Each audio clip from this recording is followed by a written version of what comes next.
బాగి రాథోడ్ ఇద్దరు కూడా మాట్లాడుకుంటూ ఉంటారు.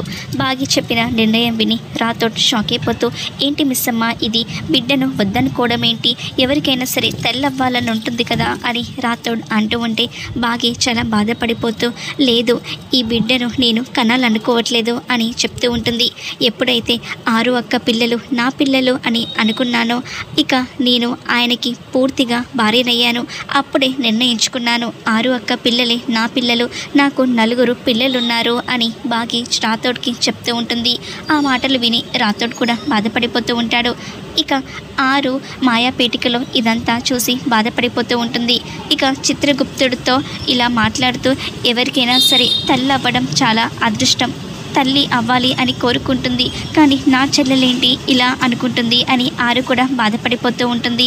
ఇక బాగి ఇలా చెప్తుంది, నేను ఎప్పుడైతే పరిపూర్ణంగా ఆయనకు భార్యనయ్యానో అప్పుడు ఆ 4 పిల్లలకు కూడా నేను సంపూర్ణంగా తల్లినైపోయాను, ఇంకా నాకు ఇంకొక బిడ్డ ఎందుకు అని బాగి చెప్తూ ఉంటే రాథోడ్, అది కాదు మిస్సమ్మ ఆలోచించు అని చెప్తూ ఉంటాడు.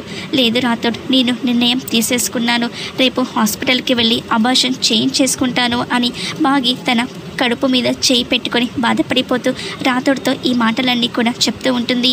మరి బాగి అబార్షన్ చేయించుకోకుండా అమర్ అడ్డుపడతాడా, ఎలా ఏం జరగబోతుందో రాబోయే ఎపిసోడ్లో చూద్దాం.